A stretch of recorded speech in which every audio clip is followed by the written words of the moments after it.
Hello students, we are continuing on in our chapter 4 notes and moving into lesson 3, which is culture and society. We are going to begin by looking at life in the colonies, and we are looking for the question, how many people lived in the colonies? So I will read under life in the colonies in the text. The number of people living in the 13 colonies rose from about 250,000 in 1700 to approximately 2.5 million by the mid-1770s. The population of African Americans increased at an even faster rate, from about 28,000 to more than 500,000. So we already have our answer here in that paragraph for number 1. So in 1700, there were, we've got that here, 250,000 people. And then by the mid-1770s, there were 2.5 million people. So that's a huge growth of people in just about 75 years. And then we've got the African Americans we're going to focus on here as well. And back here it was 28,000 in 1700, and then 500,000 in the mid-1770s. So again, a giant growth in just about 75 years. And what were the reasons for this population growth? We're going to continue to read. Immigration, the permanent moving of people into one country from other countries, was important to this growth. Between 1607 and 1775, an estimated 690,000 Europeans came to the colonies. Also during this time, traders brought in 278,000 enslaved Africans to the colony. There was another reason for the growing population. Colonial women tended to marry early and have large families. In addition, the colonies, especially New England, turned out to be a very healthy place to live compared to other parts of the world. Still, compared to today, life was fragile. For example, women often died in childbirth. Outbreaks of serious diseases such as smallpox were common, and many people died in epidemics or outbreaks that affect large numbers of people. We know something about that now, don't we, with our pandemic is an epidemic, but this is all over the whole world that we're dealing with right now with the COVID-19 coronavirus. In 1721, for example, a smallpox epidemic in the city of Boston killed about 850 people, or 15% of the city's population. So we're going to go back and look at, we've got 3 reasons. I have 3 bullets there to show us that we have 3 things that gave us reasons for this population growth. The first one is right here in bold. It's immigration. And this immigration was from both Europe and from Africa. And although the immigration from Africa was in the form of slaves, people from Africa didn't just immigrate to America on their own. It was because they were brought as slaves.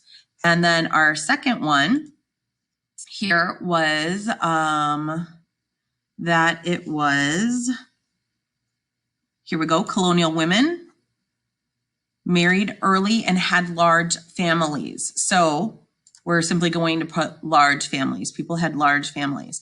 And I always like to just share a little bit about a history of my own. And it was definitely not in the 1700s, but my grandfather, who was born in the early 1900s, like 1909, I think, somewhere around then, he was one of 16 children. So even 100 or, a little more than 100 years ago, we had people who had really large families. Today, there's still some people that have really large families, right? But I think it's probably more common that you see families of maybe 4 or with 4 kids or 3 kids. That seems to be a little bit more typical. I think, in my opinion, when I see a family that has 5 kids, I think, wow, that's a big family. But that's really not a big family compared to what they used to have way back 200, 300, even 100 years ago. And then the last one is that it turned out to be a healthy place to live compared to other parts of the world. So a healthy place to live is our third reason for population growth. So I will pause for a moment so that you can type that information.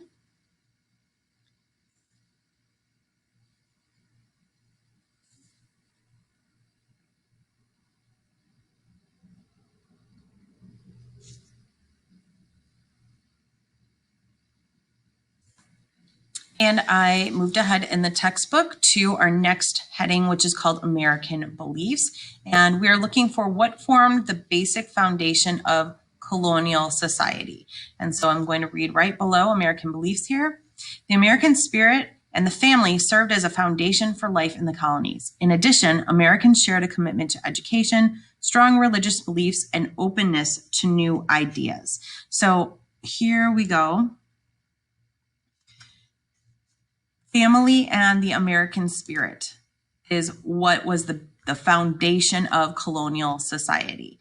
And then we have some other things that are big pieces of colonial society as well, but that's the major piece of this, the family and American spirit. So I will give you a moment to type that.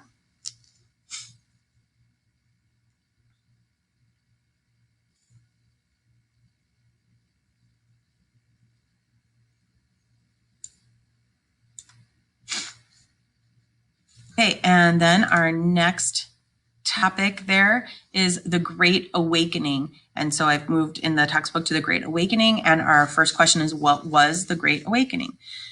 Religion had a strong influence in colonial life. In the 1730s and 1740s, a religious revival called the Great Awakening swept through the colonies.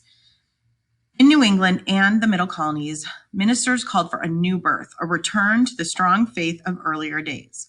One of these was Jonathan Edwards of Massachusetts, who gave powerful and convincing sermons.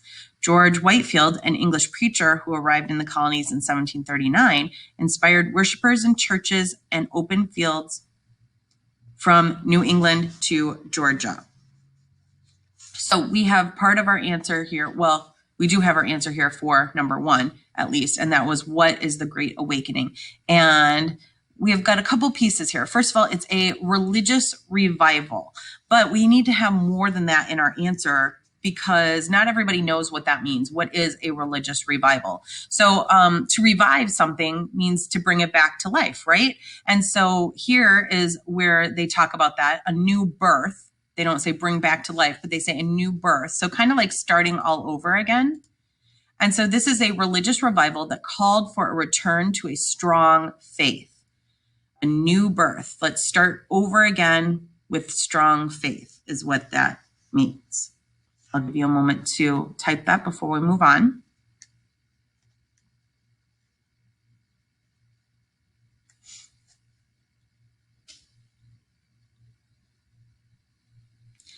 So number 2 says, how did religion change because of the Great Awakening? And you'll notice that I have 4 bullets there. So we have 4 parts of this answer, and I am going to continue reading here. At the Great Awakening inspired greater religious freedom. It led to the formation of many new types of churches. The new churches placed an emphasis on having personal faith rather than on church rituals. More colonists began choosing their own faiths, and the strength of established churches declined. As a Baptist preacher noted soon after the Great Awakening, the common people now claim as good a right to judge and act in matters of religion as civil rulers or the learned clergy. Clergy are the people of faith, so like preachers, pastors, ministers, those kinds of people that work in a church. So we have a few different things here. First of all, it is going to inspire greater religious freedom. So we had a lot of that in the beginning, right? That's why people came to America, was to get religious freedom. And then they started to create new colonies more and more because of religious freedom. And then they sort of got comfortable where they were. And then they got to this point where they said, okay, we kind of need to get back to where we started. And again, that's why we have this revival.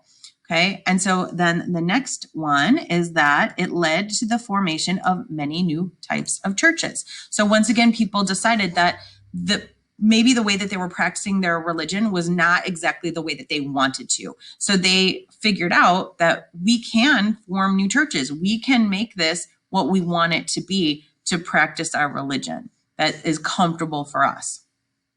And so they, let's see here, they began, here we go, choosing their own faiths as the strength of official churches declined. So this almost goes along with the idea of the Quakers, who believed that you did not need clergy to guide you, that you didn't need to have a pastor or a preacher, and that people gathered together could be a church, and they could share their faith, they could practice their religion together. And it didn't matter where. So then the last thing about this is, is it in here? Maybe not. Okay, is that this united colonists in a common experience. So they were all sort of going through this together, which united them more, which made them stronger, which made them closer together in acting for religion. I'll give you a moment to type that information. There was quite a bit in that answer. And as you type, I'm going to move ahead in the textbook to find our next part.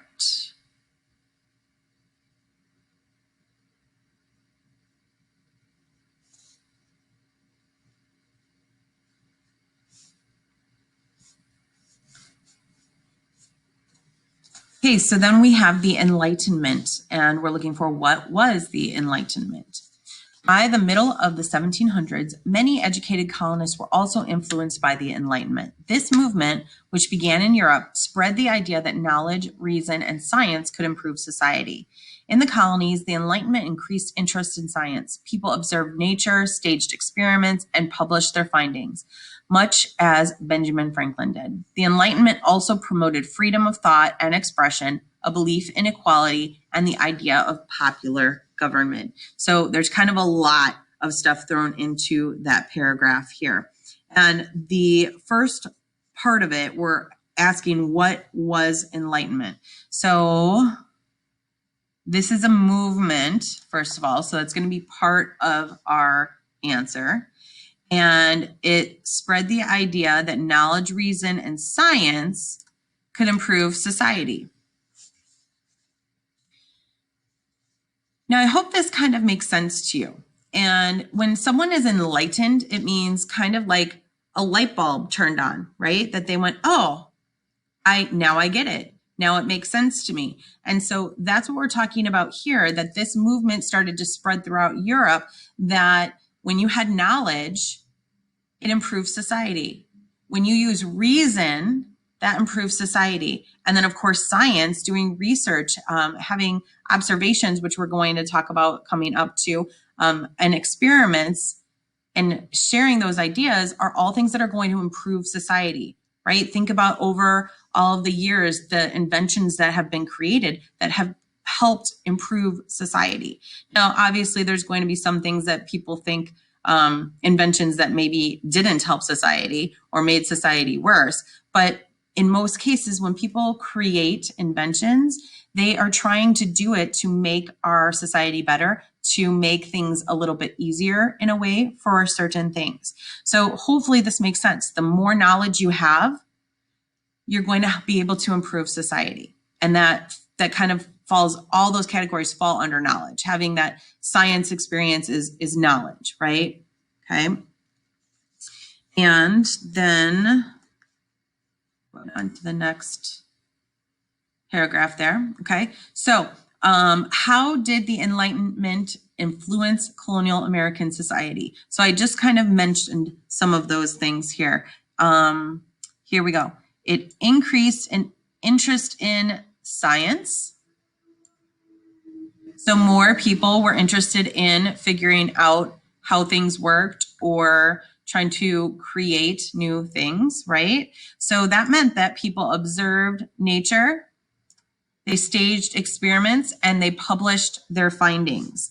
And that's probably the most important part, that last part, publishing their findings. So if they're observing things and they're creating, conducting experiments, and they figure something out or they invent something and then they don't publish those findings, they don't share that information, well, then what was the point, right? We want to improve society. We want other people to get this knowledge and get this information.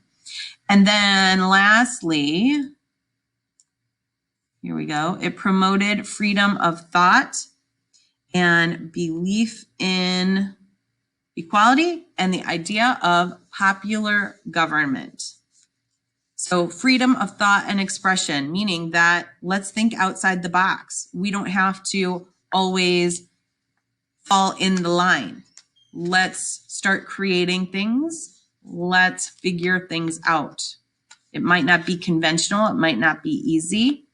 It might take a long time to discover, but let's bring some of these creativities and ideas into what we're searching for.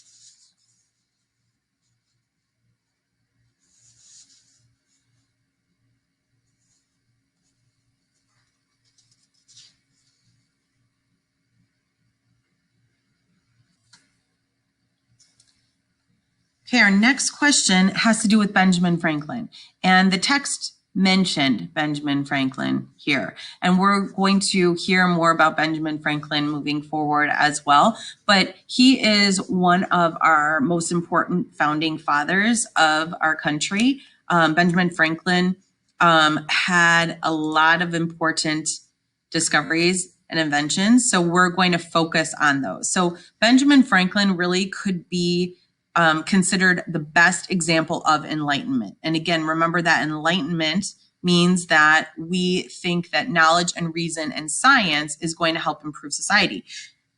And Benjamin Franklin did a lot to try to improve society. So we're going to fill in this information. It's not in the text, so I'm just going to go ahead and go through the information. So Benjamin Franklin was a self-made man, meaning nothing was just given to him. He had to work hard for every single thing that he did.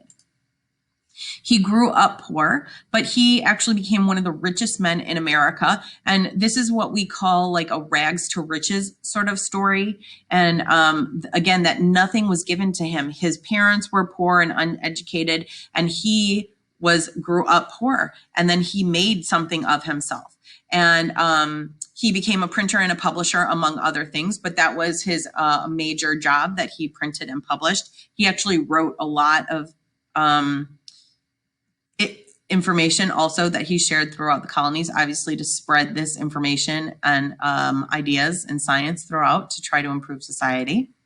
He taught himself how to read. His parents were not educated, and so he taught himself how to read. He didn't have formal schooling, which is pretty amazing when you think about that. How difficult must that be to teach yourself how to read without parents to help you? I mean, you may have learned how to read before you actually went to school because your parents were helping you and reading to you, but he did not have that. His parents couldn't do that for him. And he was never a president, which is something that sometimes people think because he is on our money. He's on our paper money. And so he was a very important founding father of our nation. He was a revolutionary leader, as I mentioned before. And so he was also a scientist. He had many inventions and experiments, and here are some of them. There are so many that we could list. If we looked up Benjamin Franklin on Google, or Benjamin Franklin inventions or Benjamin Franklin experiments, we're going to get a whole lot of stuff. So one of the things that most people know about Benjamin Franklin is with a kite and a key. And with that kite and key, he discovered electricity. Now, it's important that you realize he did not invent electricity. Electricity is something that occurs within nature, but he figured out kind of how to harness that. So he discovered electricity.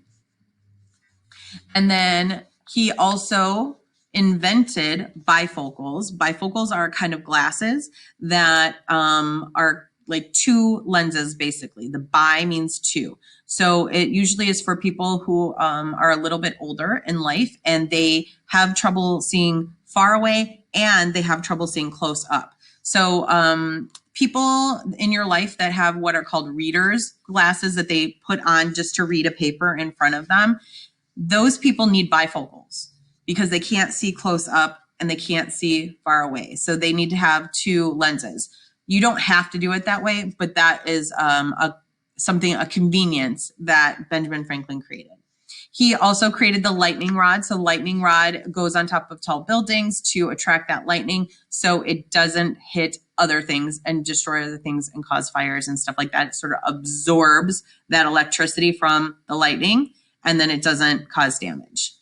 The odometer, he created the odometer. So in a car, we have a counter of how many miles a car is going, right? And that's what an odometer is. It is going to measure how far that you are traveling in a car specifically is where we see odometers.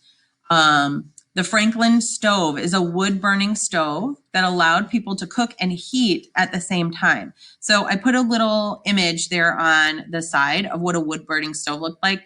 You maybe have seen a stove like this in maybe a movie or maybe an old cartoon. And so on the top, it's a flat. And you can kind of see right here, there's like a little handle kind of. And so right there, it's flat on top. So they could put a pot on it and they can cook on top of it. And then they fill it with wood. And then this pipe comes up to go outside of the house. But then this is going to act like a furnace, a heater inside the house. And they can also use it to cook. He also created the idea for libraries. So he started out really small. And what people did was they had books at their home that they brought and put in one location and let people come and borrow them. And then it eventually grew into what we know as libraries today. He created the idea for having fire departments. And he also created daylight savings time when we move our time forward and backward in the spring and in the fall. And the reason why he created daylight savings time was to help out farmers so that when the weather was nicer in the spring, we have a longer time of light so that they could work longer in their fields. And then when they didn't need to anymore in the fall, it fell back so that it was lighter earlier in the morning when we didn't need to have it as light later anymore. So daylight savings time is also something that some people don't like. Some people think we don't need it anymore. It's been talked about that we get rid of daylight savings time. So right now we still practice daylight savings time, but sometime in the future we may not have daylight savings time anymore. Okay. And we have one more question here, although I'm going to pause here for a moment so that you can go ahead and make sure that you get that information. And I will go to our next topic here in the text while you're doing that.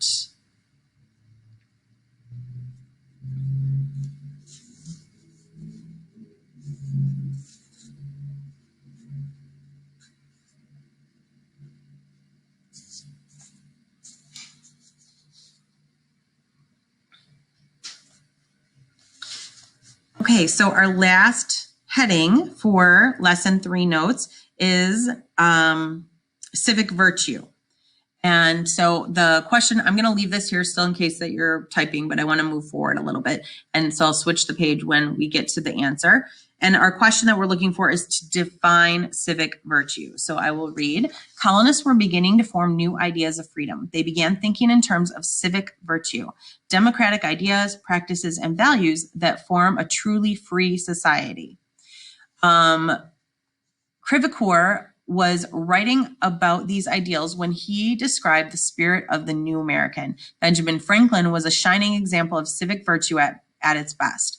Colonists would soon put their belief in civic virtue into action. These ideas and actions would become the building blocks of a new nation. So we see Benjamin Franklin in this paragraph. Again, not only was he the best example of enlightenment, but they also say that he was a great example of civic virtue. And so we are going to define our civic virtue, and it's highlighted here. And here we go. Democratic ideas, practices, and values that form a truly free society. And this is what makes Benjamin Franklin one of our greatest revolutionary leaders. And people looked to him for answers. They looked to him for advice. So when there were things going on, they said, well, what does Ben have to say about this? And he was definitely a forward thinker, which people, when they get older, are not always like that. And Benjamin Franklin was not a very young man when we were building our country. And so it's pretty amazing that he had all of these characteristics that made him such a great revolutionary leader.